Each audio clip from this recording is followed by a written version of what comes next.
sidewalk. He stops walking and squares his cap so that it's flat enough to play chess on. Here's my stop.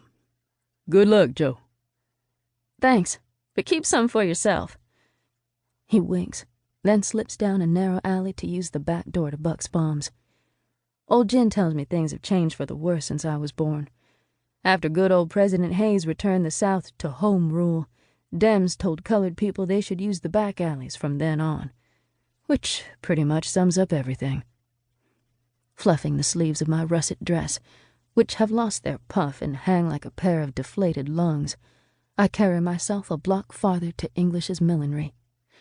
The shop stands between a candle maker and a seed store, meaning it can smell like a Catholic church or alfalfa, depending on which way the wind blows. This morning, however, the air is still too crisp to hold a scent. The picture windows are as clear as our Lord's eyes, how I left them last night, with several mauve hats displayed. Mauve is having a moment.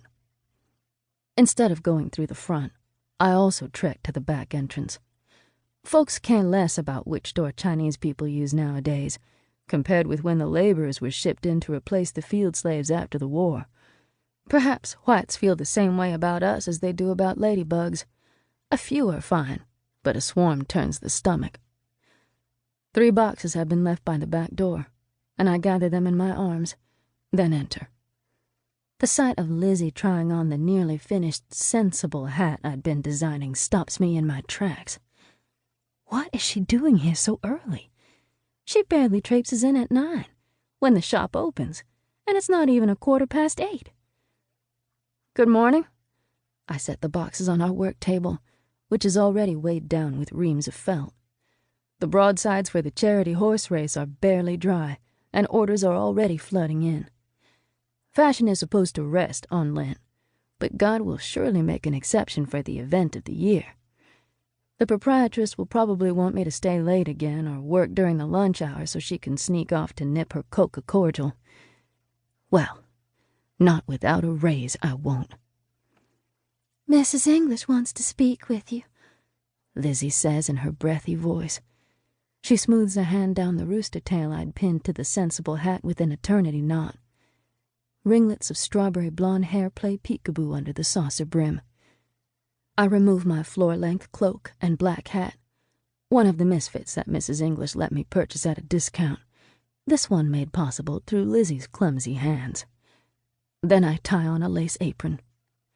The velvet curtain separating the store from the workroom jerks to one side, and Mrs. English bustles in. There you are, she says in her haughty schoolmarm's voice. I dust off my drab shop cap.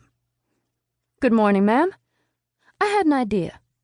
What if, instead of wearing these toadstools, we model our latest styles? See how fetching my sensible hat looks on Lizzie? Mrs. English frowns. Put the toadstools on, both of you. Yes, ma'am, Lizzie and I say in unison. I slip my cap over my head. I should ask now, before she asks me to stay late, so my request does not appear a hair-trigger reaction. I wipe my palms on my skirt. Mrs. English? Jo, I will no longer be requiring your services. I clamp my mouth shut when her words catch up to me. No longer required? I'm dismissed? I only need one shop girl, and Lizzie will do. Lizzie draws in a sharp breath.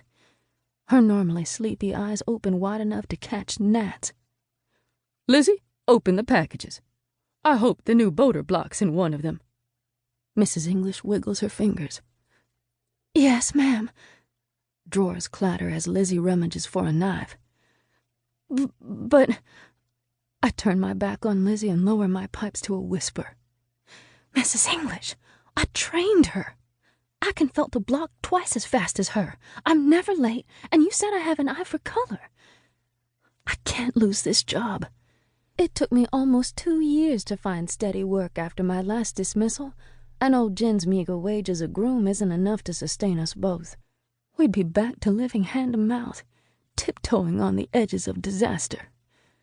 A bubble of hysteria works up my chest, but I slowly breathe it out.